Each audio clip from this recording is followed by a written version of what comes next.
Welcome to A Lunch with Biggie, a podcast about small business and creatives sharing their stories and inspiring you. My guest today uses his world travel culinary experience along with his time in James Beard and Michelin kitchens to provide his customers a snout-to-tail butchery. He is the pigsmith behind Hinckley's Fancy Meats. Please welcome Matt Hinckley. What's going on, Matt? Hey, how are you, man? It's great to see you. Great to see you, man. Thank you so much for having lunch with me. I really appreciate it. Obviously, first question always, what's your go-to lunch favorite sandwich? Oh, man.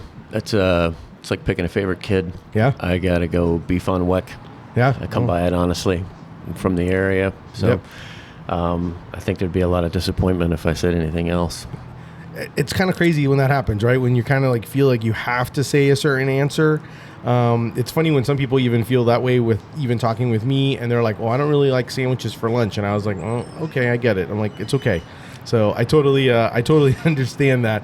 But beef on weck, yes. Do you want to tell people a little bit about beef on weck? Obviously, I get to eat and enjoy beef on weck mostly because of you, because I don't, it's a Buffalo thing, and tell people a little bit about it. Yeah, it is. I probably should tell people about it because if you're not from Buffalo, Niagara Falls area or some Western New York, you probably don't know about it. It's ubiquitous in that area. It's everywhere. You see it on in gas stations, but outside of that area, they're really difficult to find. And it's there's not much to them. It's kind of one of those sandwiches. It's greater than the sum of its parts. Yeah.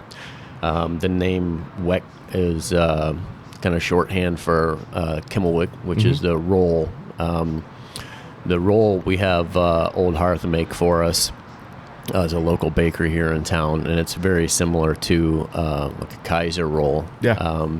And it's got like a real crusty like sea salt and caraway seed on the top of it, and then inside is just cook eye of round rare with just salt, pepper, and then roast it, shave it thin, fresh grated horseradish, and then a dipping like an au jus. Yeah.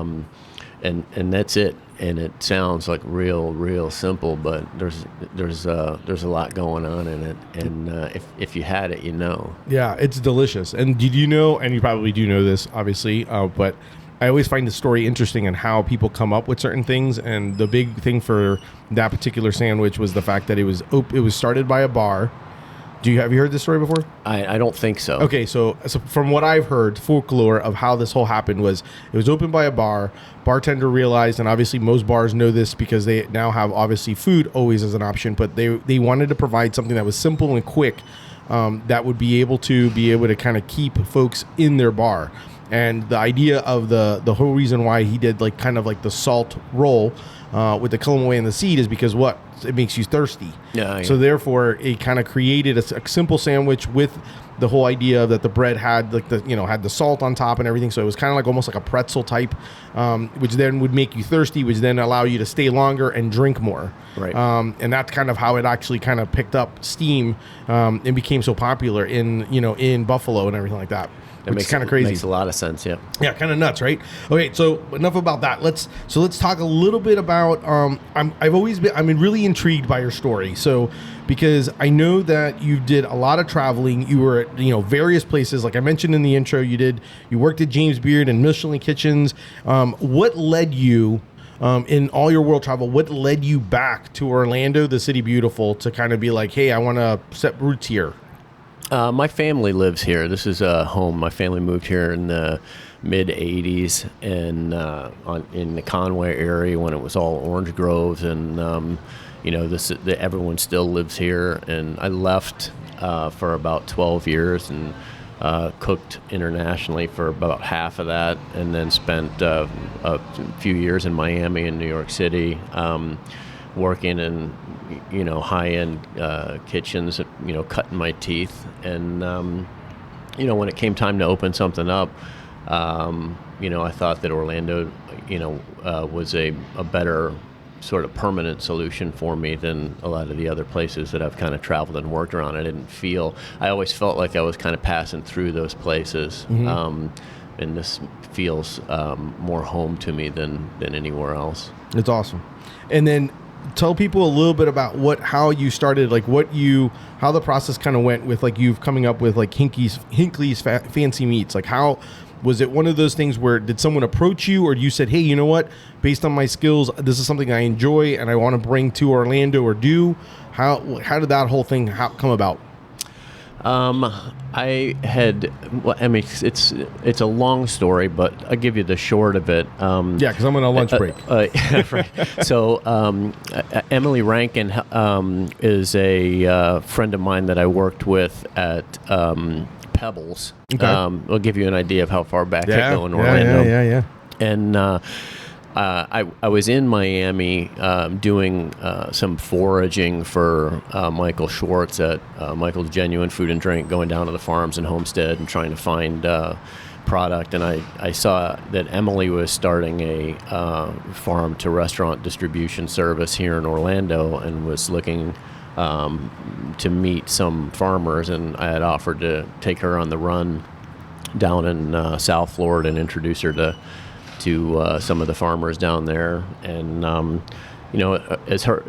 ended up leaving Miami and went up to New York, but we kind of stayed in contact. And when I was looking at coming back to Orlando, she's one of the people that I reached out to because I thought she had a really good finger on the pulse of what was going on in this town, because she was in all the restaurants, making these deliveries and the type of restaurants that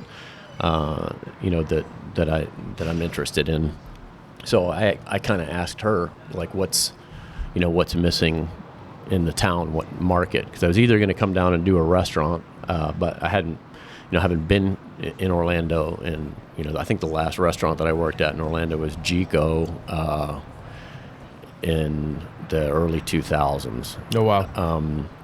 It said I hadn't been. I don't even know someone that I could call to wash dishes. I knew nobody that was here anymore. So opening a restaurant seemed really daunting. And she said, I said either I'm going to do that or I'm going to focus on meat. She said there's not a lot of people doing the charcuterie and high end meat. So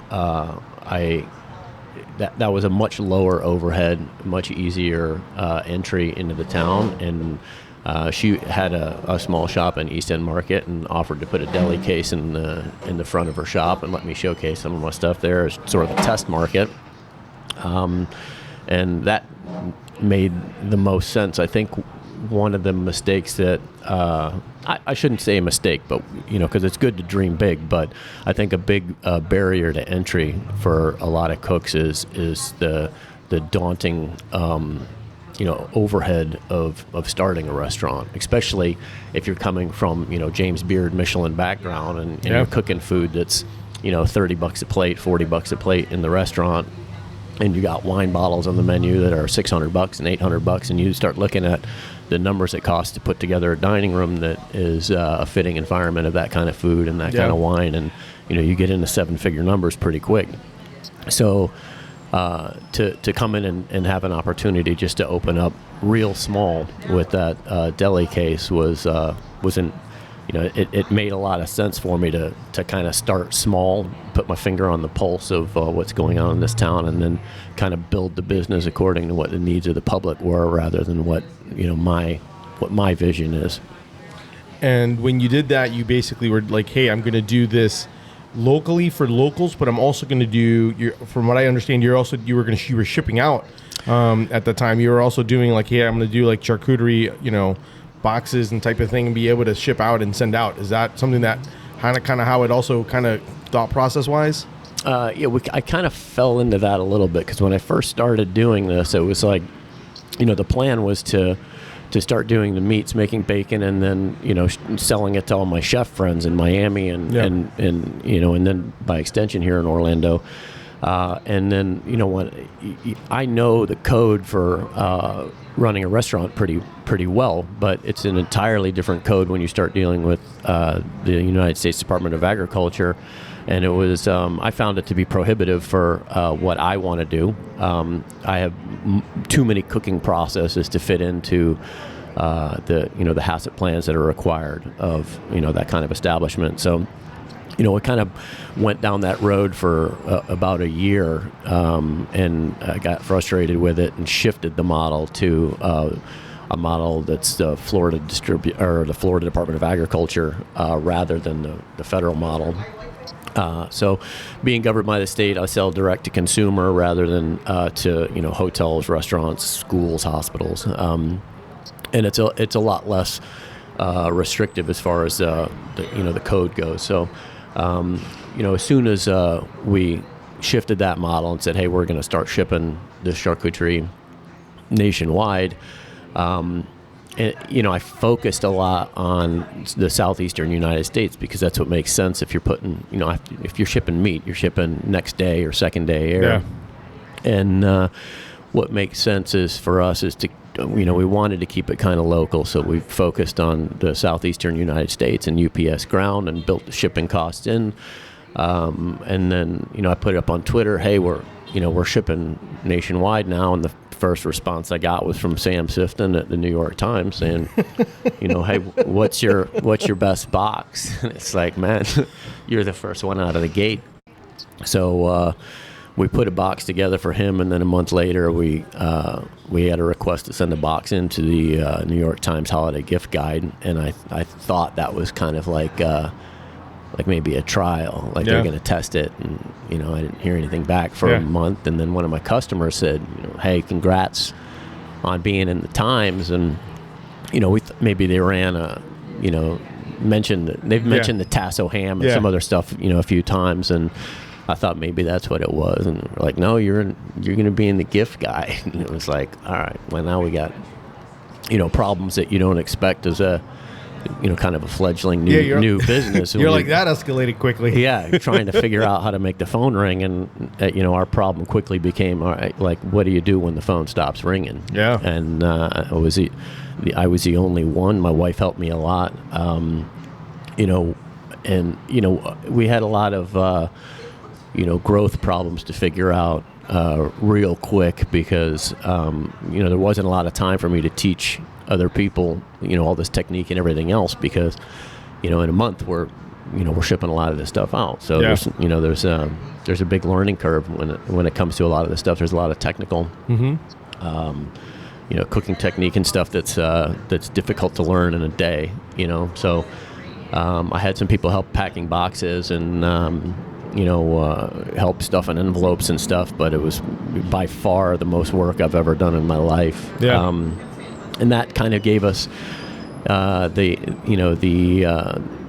kickstart that we needed, but it shifted our model to where our focus was on building in this shipping for the southeastern United States and UPS. It might cost me $15 to ship a box to New Orleans, when you hit the New York Times, like, I ship boxes to all 50 states, a lot of them to, San Francisco, Seattle, Chicago, New York City, and that's considerably more expensive. And it got us away from our model of being like a local fixture here. Yeah. So when the spot opened up in East End Market across the hall from Emily, we jumped on it because it afforded us an opportunity to kind of get back to being able to service a community here with 1 pound of bacon at a time rather than $150 box of bacon, which is a lot. Yeah. So. And that was about what, in 20. So just to give you a context of time, just to give listeners, you started in 2015, and when you found the spot, it was about what, 2019 is when you found the spot. We've been in East End Market now for about 3 years and 4 months. Yeah. So, and approximately in two years or so we did the shipping. So you did it for like 2 years, and then you were kind of like, let's kind of shift it. How difficult was that? Because obviously, I mean, you were probably making money. Obviously, you got reputable, and so how difficult of a task was that? The transition of going from, hey, I'm doing this, but this was really my original concept of wanting to do, because you wanted to do more local, but I'm also kind of curious because you also then said, hey, I don't want to just do, charcuterie. I want to do sandwiches. So tell me a little bit about like how that, was that just kind of like a gradual process? You're like little by little, you kind of step back from doing more of the shipping and trying to do, like you mentioned, like, 1 pound of bacon here versus, $150 worth of bacon shipping out. Yeah. Well, when we moved into the market, we were doing both. Yeah. And we kind of went with the ebb and flow of it. And as the sandwiches and the deli case started to take off, we kind of waned off of the shipping. When we did it up through the beginning of the pandemic, and at the beginning of the pandemic,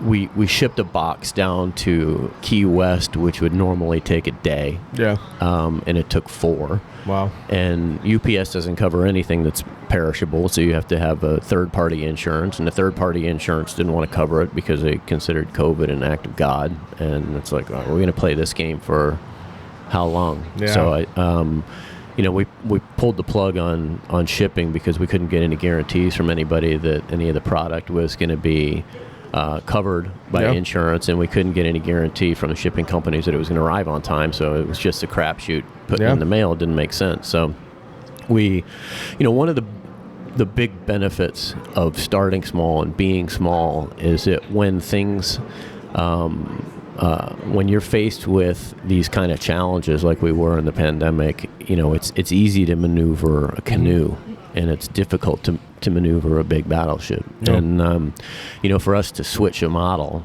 was I don't want to say it was easy, because that the pandemic wasn't. I don't think it was easy on Correct. Anybody, but for us, to shift our model from, when we can't eat indoors anymore, for us to switch to a model. Okay, we're shipping again.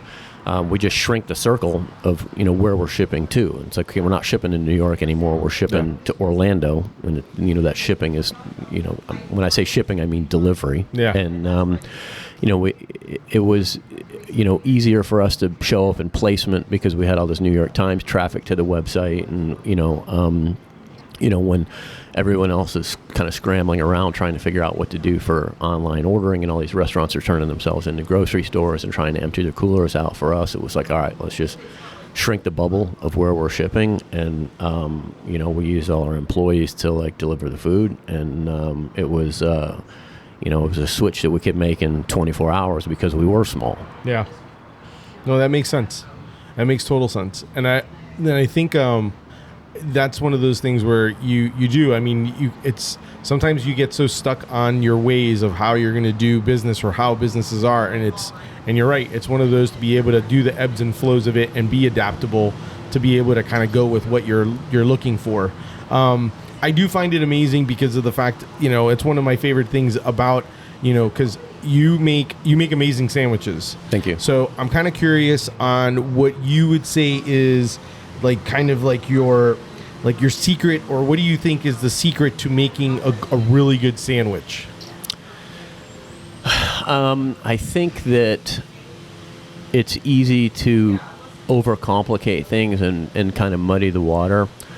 And I think young cooks in particular have a tendency to do that. And I would say that the key for us has been sourcing and finding good ingredients, and then keeping things really simple, and trying to deliver to people what they expect. When we put a beef en weck or a pastrami sandwich or a Cuban sandwich on the menu, I'm not trying to give you my spin or my interpretation or artistic interpretation of what a Cuban sandwich could be. Yeah.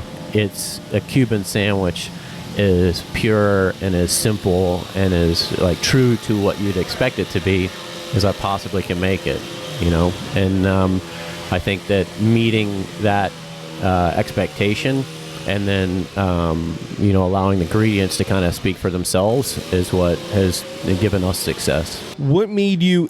Was it because of the fact that you had the deli case and you already were doing all deli meats that that kind of made you decide to hey, I want to do sandwiches? Or was it hey, there's I think there's a need for it? I've always been kind of intrigued because with all the fine dining and everything like that and experience, what kind of led you down the path of granted, I'm super excited about it because I think it's the king of meals and I love what you make, but I've always been kind of curious about that. What kind of led you to go, I think we should make sandwiches here?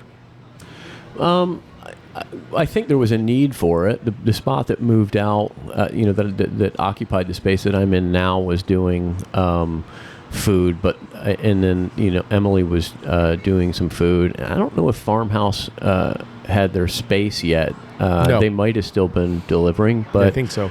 There wasn't a lot of options to grab a bite to eat in the market, and so I think it accomplished two things. It wanted to give people lunch, something to eat, but more importantly, it allowed people to kind of try the stuff that we have in the deli case, in the form of a sandwich. So you might not get a pound of roast beef out of the deli case, but you might get a beef on wet. You know what I mean? And I think that from making the transition, if you want to call it that, from fine dining to running a sandwich shop is I'm still buying the same quality of ingredients. Yeah. You know what I mean? That I would put on a menu in a Michelin restaurant or in a James Beard kitchen. I still have the same kind of relationships with farms and suppliers that I would have in a Michelin restaurant. And if I rearranged some of this stuff different on a plate, maybe with some tweezers and a squeeze bottle, I could charge you probably a whole lot more money for it. Yeah. But because it's sandwiched between two pieces of bread, it's probably considered more street food, so I can't really get away with it. Yeah. You know what I mean? Well, and what I love about it is, mind you, I think what I do love about it is the fact, obviously, like I said, I love the fact that it's sandwiches because you make amazing sandwiches. But the thing that I think that I appreciate is that you're constantly evolving and constantly trying to bring different things because yes, there are sandwiches, but you also have, duck liver pâté, and you have, all these amazing, you're creating now hand pies. So you're definitely kind of hey, what's something different that I can use and utilize? Not to mention, like I mentioned in the intro, the whole concept of you doing from snout to tail, you're really trying to figure out what are things that I use. And one of the things that you and I talked about in the past is how you actually sometimes will go to the farms and be like, hey, what's something that you guys have that's, you guys have excess of that, maybe someone else, and then what can I make out of that and create out of that? So I love that. I love the fact that you that's something that you are doing and providing, because you're right. I'm more willing and apt to try something that you're making that I've never had before, because of the fact that it's more readily available, and it's, to me, it feels like it's not as I guess overwhelming, or at least not overwhelming. More, what is the proper word? Where I feel like I can't, I wouldn't want to go to a fine dining place, in a sense of I feel out of place. Maybe, does that make sense? Yeah. Do you get that from some of your customers? Hey, I would never have tried this, but because of you, I'm, because you're making it, I'm having it. Oh yeah, I got it from my own mom. We put duck liver pâté out. We put a huge charcuterie display out at our wedding, and I had a duck liver pâté there, and my mom hated liver. When they were kids, that when they smelled it in the house, my grandfather loved it. Yeah. And they knew when they smelled it, they were eating waffles or pancakes or something for dinner because they smelled it. And they learned to like the smell of it, because it meant they weren't eating that and they were getting what they wanted for dinner. But we put it out on a charcuterie board at our wedding, and my mom was like, what was that stuff that was kind of like it was like a consistency of like a peanut butter or something? And I was like, well, I don't know what you're talking about. I was like, maybe the duck liver pâté? She's like, no, I don't like liver. I was like, that it had to be it. And I let her try it at the shop, and she was like, oh yeah, that's it, that's the good stuff. And it's like I think that some of those pâtés, it's like, when when it's not done right, it's cat food. Yeah. But when it's done right, it's sublime. And, I think that a lot of people can be put off because they haven't had it done right before. And, we put that out. We had both the smoked duck breast and the thighs in the charcuterie box. It was in the holiday gift guide. The thighs in the form of a duck rillette, which is like a duck confit, like a duck leg and thigh cooked in its own fat until it kind of falls off the bone. We shred it apart and then pack it into jars and cover it with duck fat. And you'd eat it like just, right out of the jar, cold out of the fridge with like pickles and mustard. So we're using the whole duck, and we had these, the livers that we didn't really have an outlet for. And I was like, we'll just throw it. We need a space filled in the deli case, so let's just throw it in there. And, it started as that kind of experiment. And, we sell way more duck liver pate than any other product that we sell. Is by far the most popular thing in the deli case, probably 3-to-1, 4-to-1 over bacon, more. And I didn't think that there would be a market for that here. I thought, well, I'm in Orlando, I'm going to get slammed with bacon, and I'm not going to be able to keep up. Yeah. And the weirder the stuff is that I put in that case, the more popular it is. Like, when I call, Broken Arrow Ranch in Texas, and I'm like, hey, what do you got in the cooler? You're heavy on antelope hearts, send me a bunch of them. And we'll smoke antelope hearts and throw them in a pate, a country style pate, and people go nuts for it. And it's, it kind of helps everybody out. My customers get to try something that's a little bit out of the box. It's kind of an off commodity protein that you're not going to find in Publix or Whole Foods, and helps the farm out trying to get rid of stuff that it's not on menus all over the country. And it gives my cooks an opportunity to play with something they don't see every day, and I feel like everybody kind of wins. So, for us at deli case, there's a lot of things in there that are staples: the country pate, the duck liver pate, the bacon, tasso ham. They're always going to be there, but we try to mix it up with other cuts of meat, organ meats, hand pies, because that's where the demand is coming. We didn't plan that.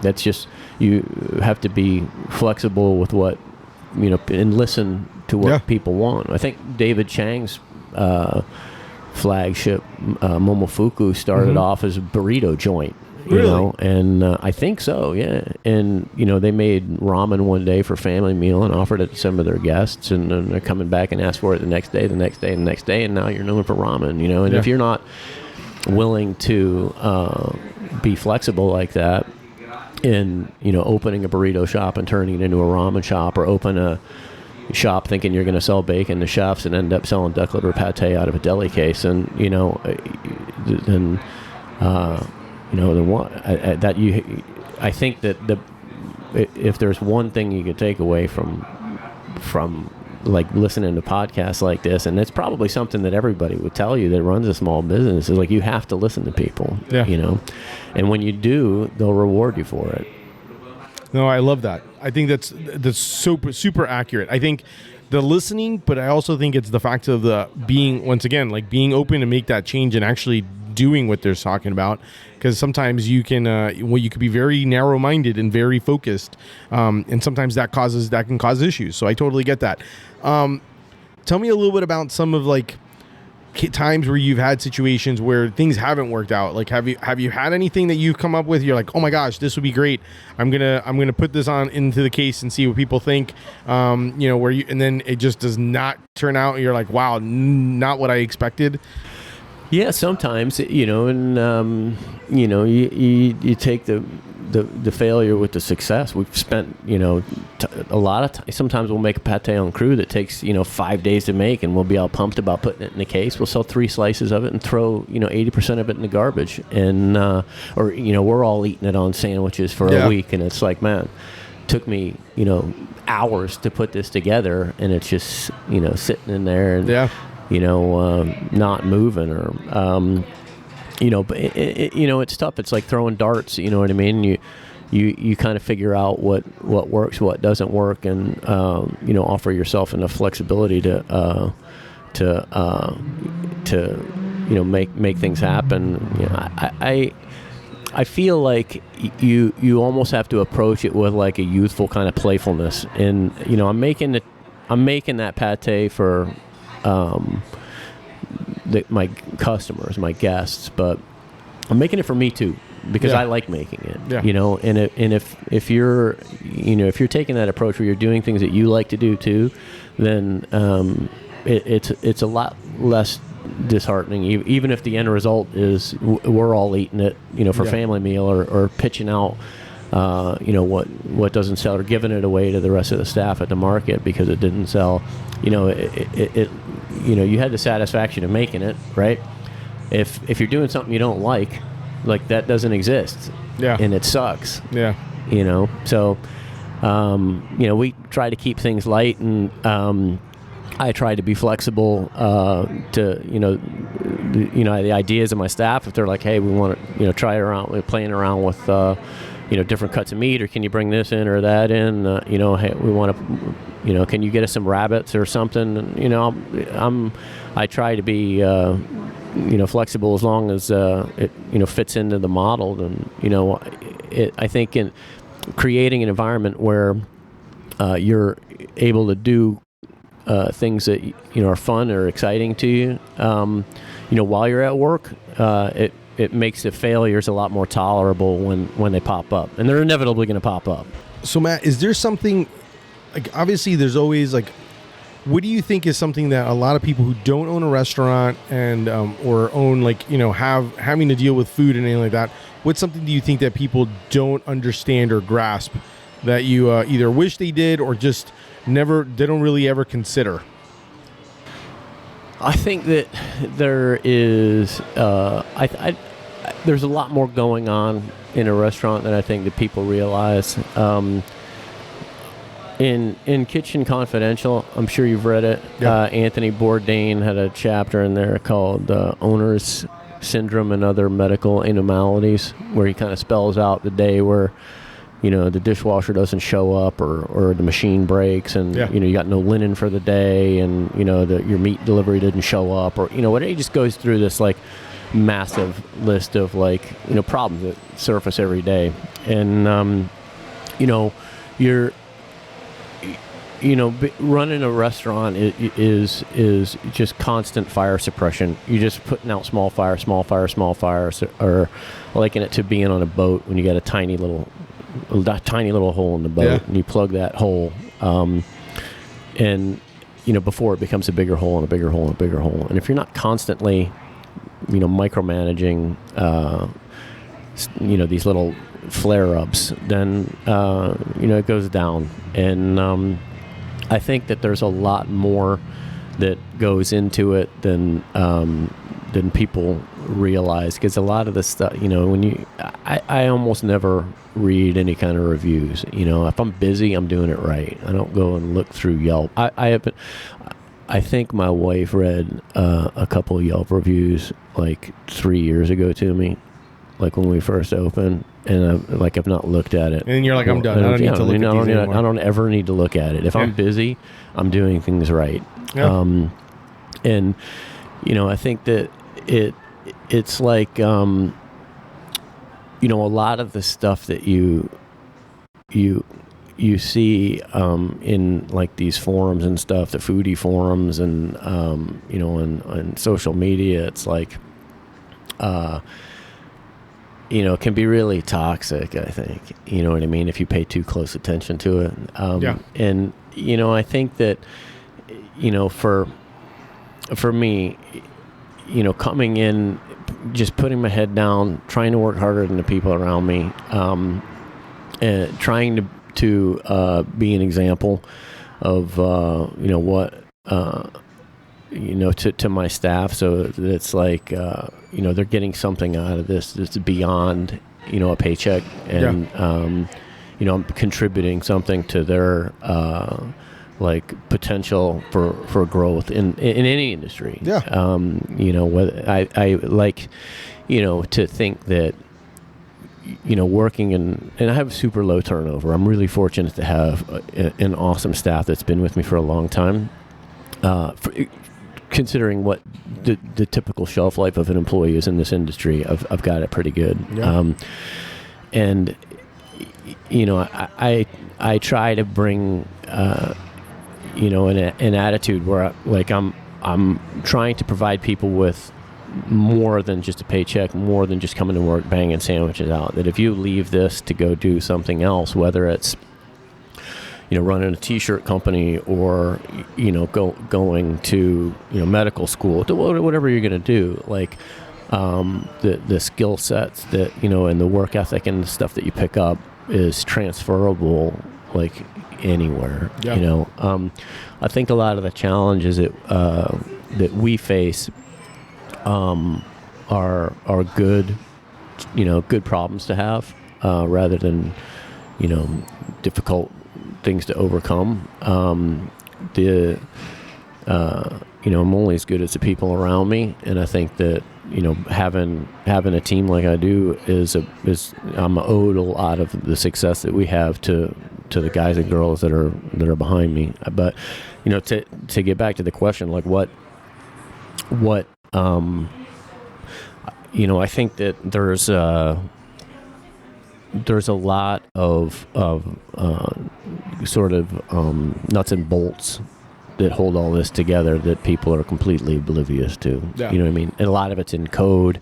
A lot of it's in, just the way things are run, understanding, especially for, a lot of the stuff we do is like, teaching new employees that like, okay, how to keep bacon in rotation. It's like, okay, this is something that's going to take, 7 days to cure. And then it's a day to, to rinse and pellicle before it goes into the smoker. And then it's going to smoke for a day. And then it's got to rest for a day before you can slice it. So we're looking at 10, 11 day cycle in that deli case on one product. And we have a rotation of 15 products out of that deli case plus different products for the sandwich line.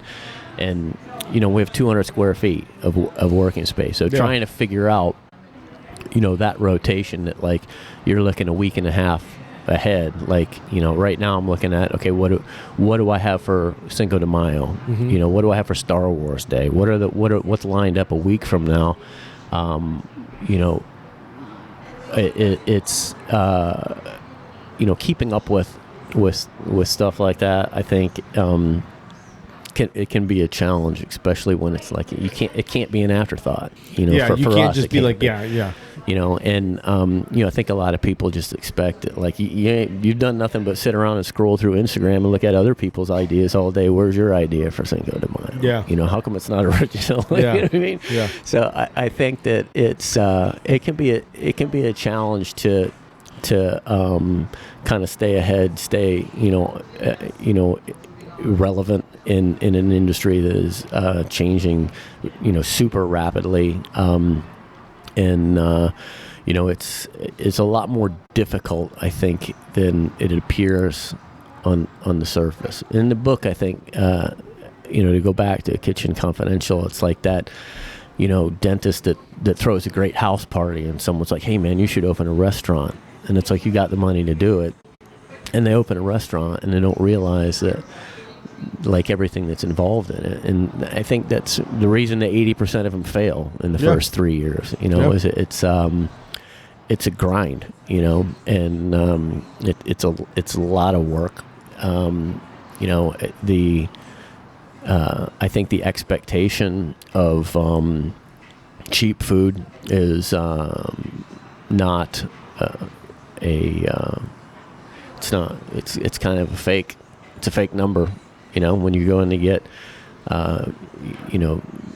your fast food lunch, and you're wondering why that burger at your favorite fast food restaurant is like $4 with a drink and a soda, and why mine's $14. It's like, well, mine's not, subsidized by taxpayers. I'm not paying my staff makes good money for what they do. It's we offer.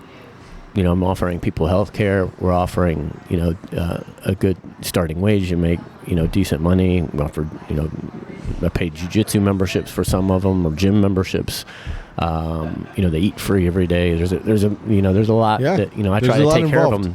Well, I mean, the best I can. you're also not a processed, and a lot of those is not a processed food. You're actually getting stuff from, certified places where you guys actually want to go to the farm and actually see how the animals are being treated and fed and the whole aspect of it. So there's a concerted effort in your aspect where you're like, I'm not just buying, frozen patties or something like that. Like I'm actually getting and bringing those things. So with those, I would expect with ingredients, with, like you said, quality ingredients, I would expect to pay more and actually get a better and get something better and taste better and feel better when you're eating it, as opposed to, something of like the fast food. Yeah. And I think is it people, they look at,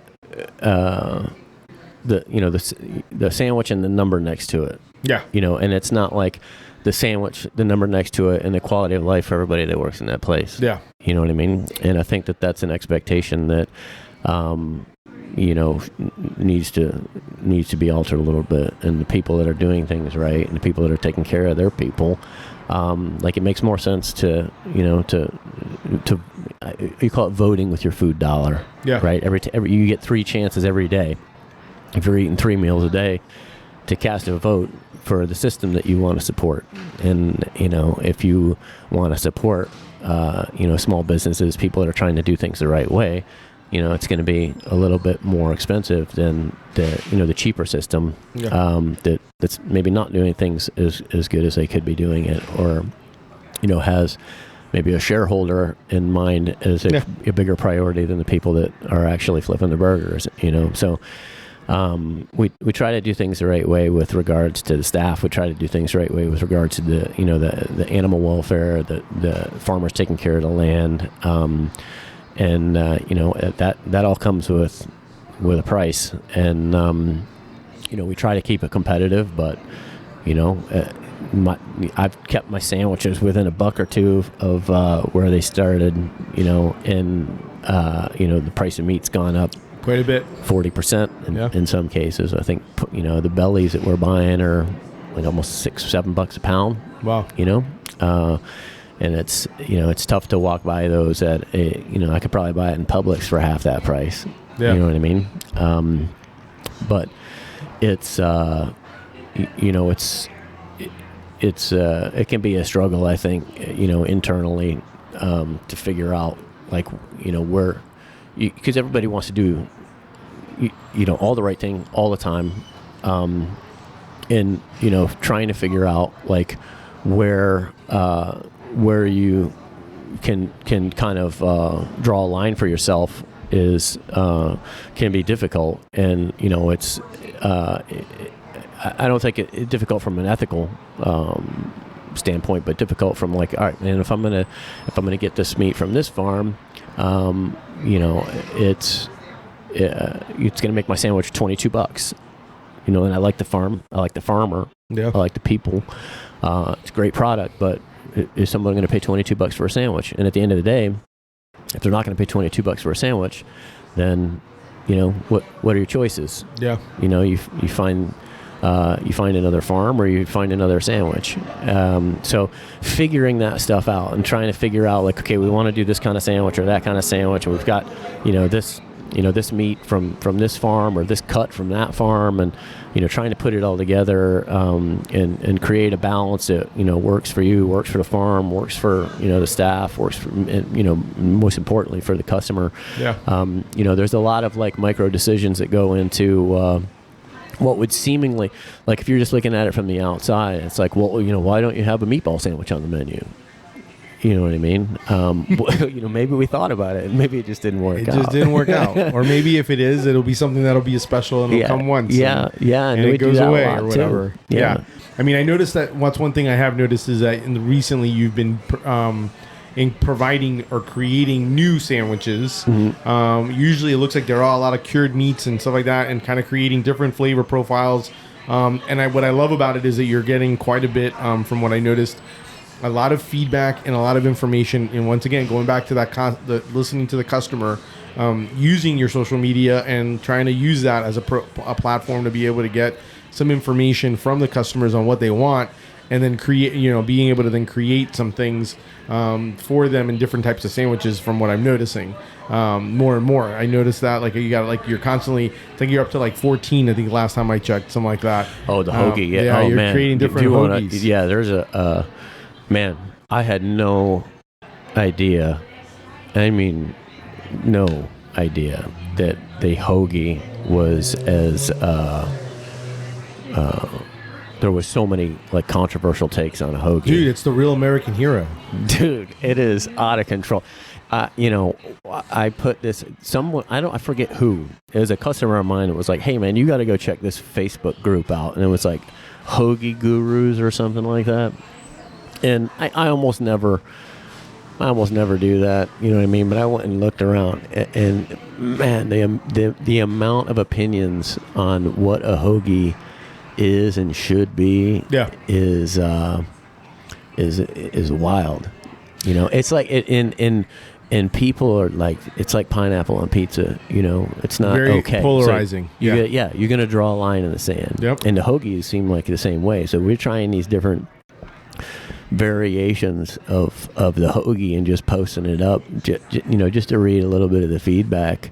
But everywhere, we did it on our Facebook and our Instagram. We put it in the hoagie group and let them eviscerate it and tell us how shitty we are at our jobs.